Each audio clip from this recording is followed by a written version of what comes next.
Olá, queridos pais de graça, pastor Daniel falando com vocês. Meus irmãos, nós viemos até vocês nesse dia falar um pouco com vocês de um tema que é extremamente polêmico. Esse tema ia ser um polígrafo nosso, só que eu tirei a Débora fora. Possa ser que ele vire um polígrafo depois. E eu já peço a você que conhece alguém nessa condição de desigrejado. Nós vamos falar sobre isso. Desigrejado. Ovelhas feridas ou bodes rebeldes. Desigrejados é nome chique para desviado. É isso mesmo? Será? O que os desigrejados procuram? O que querem? O que comem? Onde vivem? E assim por diante. Nós vamos falar um pouco, irmãos, sobre se é possível mesmo servir a Jesus não estando ligado na igreja. É possível querer ser de Cristo, amar o noivo e odiar a noiva. É possível que Cristo busque uma noiva isolada que não seja bem noiva. É possível um membro do corpo estar ligado na cabeça sem fazer parte do corpo. É possível um pé estar ligado na cabeça sem estar ligado em corpo algum. É possível um dedo mindinho estar ligado diretamente na cabeça sem estar ligado no corpo. É isso que o movimento desigrejado é, em suma. E é isso que vamos debater aqui neste dia. Nós vamos falar se é possível servir a Cristo do meu jeito, da minha forma, dos moldes que eu montei para ser seguido. Lembrando-se bem que nós não estamos aqui para, como eu posso dizer, maltratar pessoas, nada disso. Eu vou mostrar a posição bíblica sobre muita coisa que vamos falar aqui. Antes de ler Hebreus capítulo 10, versículo 24 e 25, eu quero chamar a atenção que, sim, existem pessoas que estão entristecidas com a igreja, que de fato, como pastores, vêm tratando com as coisas santas. Até eu, como pastor, me entristeço. Existem pessoas que foram feridas, sim, por igrejas e pastores muito irresponsáveis, que não estão sabendo como lidar com isso. Mas existem pessoas que pecaram, estão em estado de conivência com o seu próprio pecado e estão buscando uma saída, defamando a igreja, dizendo que a igreja não a apoiou quando deveria apoiar. Nós temos aqui esses dois extremos. E em sua maioria, o movimento desigrejado é composto da segunda parte, de pessoas que não querem se submeter às escrituras. Alguém tem que vir aqui falar isso. Eu não estou falando daquelas pessoas que se feriram com a igreja, pastores que adulteraram, pastores que roubaram, pastores que fizeram isso e aquilo outro, e essas pessoas se sentiram traídas pelos seus líderes e estão em casa procurando uma igreja para congregar. Não é com isso que eu estou falando, não é com vocês. Eu estou falando com aquelas pessoas que não quiseram se submeter a nenhum tipo de liderança, não acham que são maiores do que a liderança que lhes cercam, acham que sabem tudo da Bíblia e acham que podem seguir a Deus do jeito deles. É com esses que eu estou falando. É com esses aqui que eu estou falando. Então, sim, compartilhe esse vídeo o máximo que você puder. É impossível. Será que é possível uma pessoa estar ligada à cabeça, que é Cristo, sem estar ligada ao corpo? Vamos debater sobre isso. Nós precisamos da igreja. Será que precisamos mesmo da igreja para congregar? Para sermos servos de Deus? Em Hebreus capítulo 10, versículo 24 e 25 diz: consideremos-nos também uns aos outros para nos estimularmos em amor e às boas obras. Não deixando de congregar-nos como é costume de alguns, antes façamos admoestações, e tanto mais quando verdes que o dia se aproxima. A primeira coisa que o escritor aos Hebreus diz é: a igreja, um membro precisa do outro. Veja, consideremos-nos também uns aos outros para que estimulemos-nos em amor. A igreja precisa estar junta para se estimular em amor e nas coisas de Deus. Primeiro ponto. Então, sim, um crente tem que estar na igreja. Se você vai continuar vendo esse vídeo, saiba que ele vai partir para essa linha. Para falarmos bem sobre o assunto dos desigrejados, devemos, em primeiro plano, aprendermos sobre o que é igreja. O que é a igreja?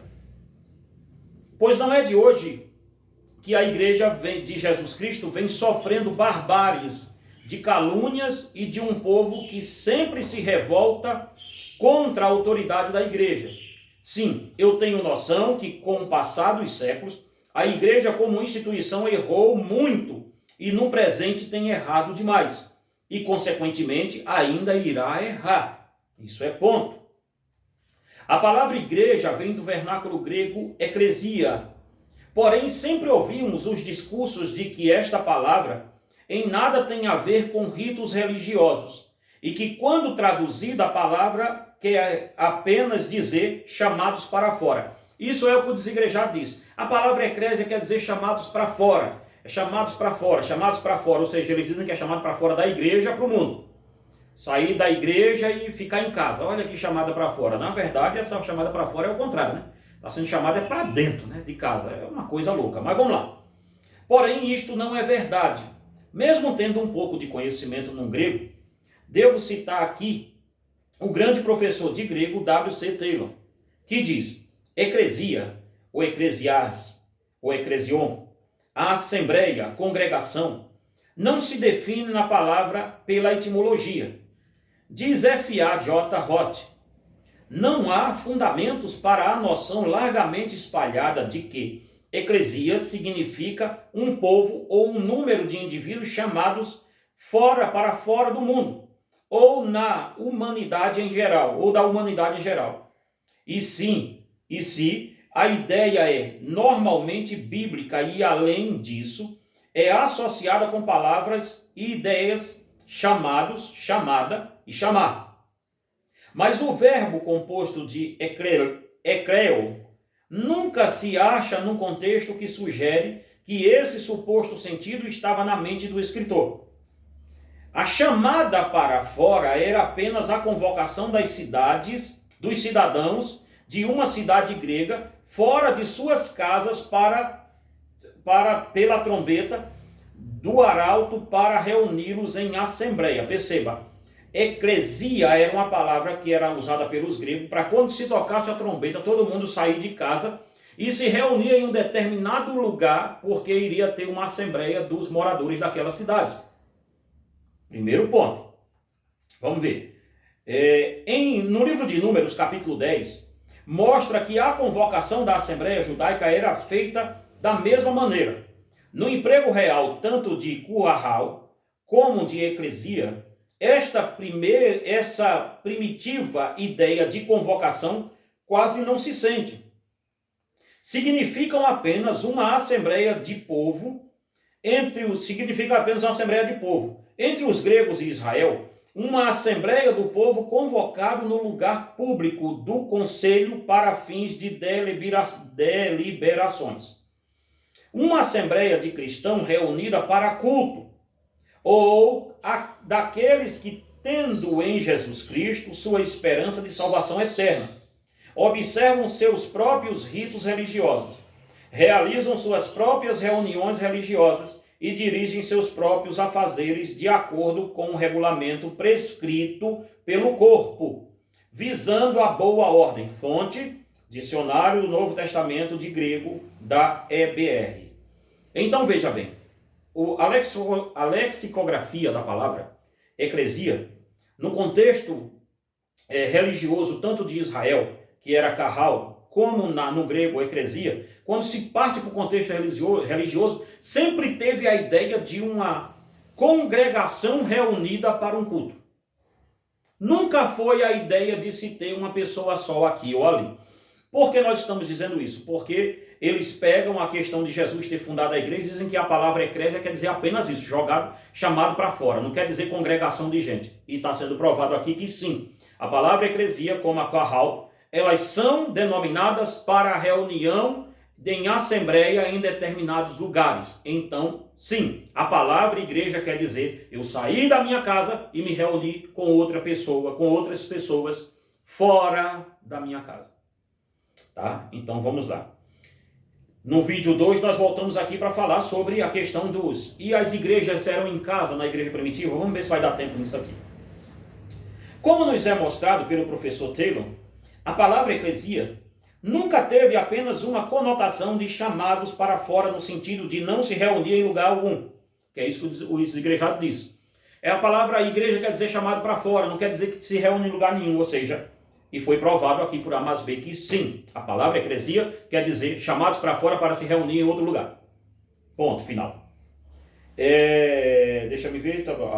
Ao contrário, a palavra tem que ser sempre observada no contexto e sempre que é colocada em foco, ela fala de um chamado no sentido que as pessoas são chamadas para fora de suas casas e se reúnem em assembleia solene.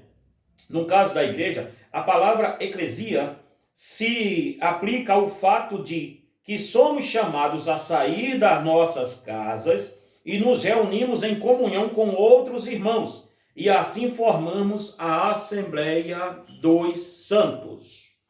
Tá ok? Então ficamos bem definidos na primeira parte desse vídeo, que a palavra igreja, do grego eclesia, ela não quer dizer simplesmente chamado para fora, no sentido de que eu posso ser chamado por Cristo e não me agregar a igreja nenhuma. Não é isso. Se você foi chamado por Cristo, ao contrário, Cristo vai te tirar dentro de casa e te levar para uma igreja para você poder congregar. Aí, meu amigo, se não tem igreja bíblica perto da sua casa, procura uma longe da sua casa, mas vai, dá seu jeito. Vamos ver mais. A igreja local e universal. Não a universal do reino de Deus, não, tá? Dessa daí a Débora agora pode rir, porque dessa foi demais. A igreja universal trata-se da igreja invisível, que é a união da igreja do Antigo e do Novo Testamento. A igreja que está espalhada em todo o mundo. Estes santos não fazem parte de estes santos não fazem parte apenas de uma congregação, apenas eles fazem parte da Santa Assembleia dos Santos, como está em Hebreus 11, 23. A Igreja Universal é o corpo místico de Cristo espalhado por todo o mundo, não é uma denominação, elas são muitas denominações dentro dela, ou seja, tem salvos de Deus em todas as denominações, então isto é a Assembleia. A Igreja Invisível de Jesus Cristo, Igreja Universal. A Igreja Universal é a junção dos santos que fazem parte das igrejas locais, pois as igrejas locais são aquelas denominações espalhadas em cidades, que pregam de forma genuína e pura o Evangelho de Jesus Cristo. Porém, sabemos que nem todos os que fazem parte da igreja local são membros da Igreja Universal de Cristo. Mas sabemos que todos os membros da Igreja Universal zelam pela igreja local. A Igreja Universal é a junção de todas as igrejas locais. Está dando para entender?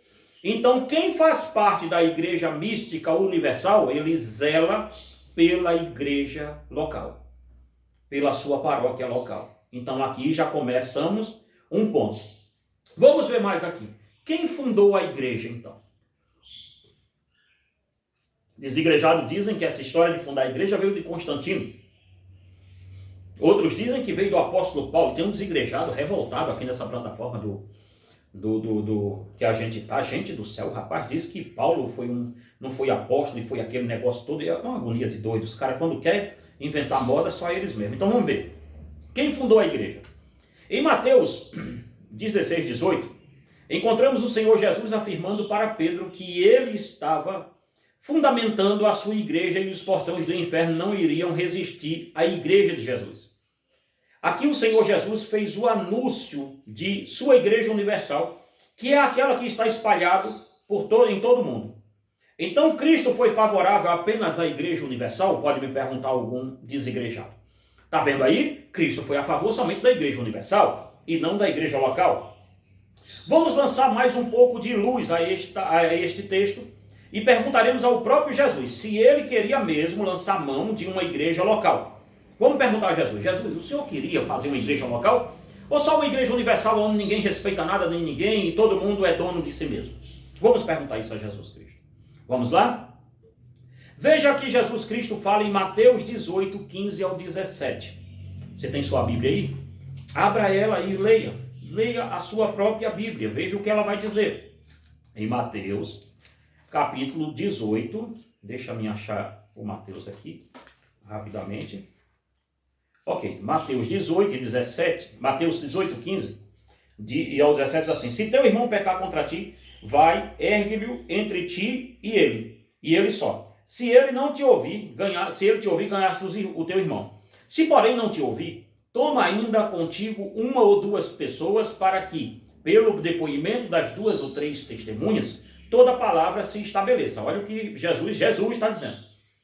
E se ele não os atender, diz-o à igreja. Bom, essa igreja não pode ser a universal. Tem que ser uma igreja local. E se recusar a ouvir também a igreja, considera-o como gentio e publicano. Ou seja, o que Jesus está dizendo, se o teu irmão pecar, traga ele para a igreja local. Então sim, havia na ideia de Cristo uma igreja local, onde todos iriam se reunir. E se a pessoa andasse em pecado, sim, ela deveria ser exposta na igreja local. Ora, irmãos, como é que eu vou expor um pecado de alguém que está aqui do meu lado na igreja universal, sendo que eu nem conheço? Quem são os irmãos dela? Só quem conhece é Cristo. Vamos ver mais. Porém, o Senhor Jesus afirma que se meu irmão continuar em pecado, devo trazer o mesmo diante da igreja. Versículo 17, como lemos. Aí sim, uma igreja reunida tem o poder de excomungar uma pessoa do meio dela. Se observarmos o versículo 19 e 20, temos aqui a resposta de Jesus, afirmando que a igreja local e não um membro dela é quem tem o poder de excomungar um falso crente. Ora, como é que nós vamos saber se existe um falso crente, se não sabemos onde está os verdadeiros crentes? O mundo desigrejado é um mundo bem solitário. É muito complicado. Então, sim, havia na mente de Cristo a ideia de uma igreja local. Sempre houve. Porém, o Senhor Jesus não fundou uma igreja... se o Senhor Jesus não fundou nenhuma igreja local, porque ele mesmo deixou métodos de exclusão para que uma igreja se defendesse dos falsos crentes. Qual o sentido disso? Não, Jesus não quis fundar uma igreja local, mas deixou métodos para que os crentes se defendessem a igreja local de um falso crente, de um falsário. Qual o sentido disso, se ele não queria que houvesse igreja desse porte? Então fica meio complicado para o desigrejado explicar isso. Ou porque ele mesmo deu poder de concordância para a igreja acerca da disciplina e excomungar um falso crente, sendo que ele mesmo não concorda com a igreja local, meu Deus. Deu para entender? Ora, ele não concorda. Jesus nunca foi favorável à igreja local, mas deu um mecanismo para que a igreja local se defendesse de falsos crentes. Quem tem a razão aqui? É vocês que são desigrejados ou Jesus Cristo? Como é que faz isso? Um outro sim. Aqui nessa altura, irmão, vou pedir a você que encarecidamente deixe o seu joinha, eu esqueci de dizer no começo, deixa aí o seu joinha, ou o seu de joinha, eu não sei como é que fala isso, e deixa o comentário aqui também, compartilha isso para outros pastores que não sabem se defender do movimento desigrejado, como deveria se defender. Vai mandando para eles aí também esse vídeo ou essa live, eu não sei que hora você está vendo, mas vai mandando para eles sim, tá? Vamos ver mais. Se observarmos bem, o apóstolo Paulo seguiu este rito de perto em 1 Coríntios 5,5 e em 1 Timóteo 1,20. Só é você observar, leia a sua Bíblia. 1 Coríntios 5,5 e 1 Timóteo 1,20. Você vai ver que Paulo seguiu o mesmo rito de Jesus, expondo o pecado diante de uma congregação e excluindo o crente. Então, no debate aqui no comentário não pode ser sobre exclusão, tá? Sobre exclusão nós vamos fazer um polígrafo sobre isso também mais adiante, ou um vídeo sobre isso. Vamos lá. Todos que creram foram batizados e agregados à igreja. Atos 2:41. Meu Deus, é difícil vocês lerem esse versículo ou vão ficar somente na de vocês. Ah não, porque isso daqui não quer dizer... Então me explique isso. O problema é com vocês, eu estou expondo as escrituras. Quando eles foram batizados, foi contabilizado o crescimento da igreja local. E Deus acrescentava todo dia à igreja. Só dá para se saber que a igreja estava crescendo porque a igreja local estava crescendo. Dá uma canseira. Vamos ver. Em outro texto, o apóstolo Paulo afirma que Cristo santificou para ele uma igreja santa. Efésios 5:27. Vamos ver mais. Igreja é um organismo e não uma organização. A igreja é um corpo, como está em 1 Coríntios 12, 12 em diante. Eu vou ser rápido aqui, que eu tenho só mais uns 10 minutos para falar sobre isso. O apóstolo Paulo nos afirma que a igreja é uma reunião de muitos membros. Isto é, ela é orgânica, assim como um corpo que depende de diversas partes. Assim também é a igreja fundada por muitos membros. Uma pessoa só pode afirmar que faz parte do corpo místico de Cristo, que é a Igreja Universal dos Salvos, se ela estiver colocada como membro de um corpo de uma igreja local. Uma pessoa não pode dizer que faz parte do corpo místico de Cristo se ele não está ligado em uma igreja local, que é o corpo de Cristo. Pois nos é ensinado que eu sozinho não sou corpo, eu sozinho sou membro. Veja a sua Bíblia. 1 Coríntios capítulo 12, versículo 14. 1 Coríntios capítulo 12, versículo 14. Ou seja, um membro fora do corpo, a tendência dele é se desligar da cabeça, do corpo. E assim vai apodrecer. É o membro do corpo e os membros do corpo continuam. Ou seja, se um membro diz ao corpo, eu não quero mais fazer parte de você, e nós cortamos ele e jogamos fora, a tendência é aquele membro que foi jogado fora apodrecer, o resto dos membros que estão no corpo não. Então percebe bem uma coisa aqui. Deus não salvou um membro para deixar fora do corpo de uma igreja local. Pois veja o que Paulo fala em 1 Coríntios 12, 18. Leia a sua Bíblia. Deus coloca cada membro em seu devido lugar para formar um corpo. O corpo de Cristo, ou seja, a igreja. Leia a sua Bíblia, eu estou citando os versículos. Siga Paulo, siga a Bíblia. Se todos fossem membros, como teríamos um corpo? Versículo 19, Paulo diz isso. 1 Coríntios capítulo 12, versículo 19, Paulo diz, se todo mundo for membro, se todos fossem membros, como teríamos um corpo? Versículo 19 de 1 Coríntios, vamos ler? 1 Coríntios vai dar tempo, vai ter que dar tempo. Como é que está aqui? Ok. 1 Coríntios capítulo 12, ok, versículo 19. Se todos, porém, fossem um só membro, onde estaria o corpo? Ou seja, Paulo está dizendo da diversidade de membros dentro da igreja. Não tem como ser um membro só, todo mundo. Membros, por isso que se forma um corpo. Corpo é único. Membros, são vários que formam esse corpo. Somos corpo de Cristo se estivermos unidos.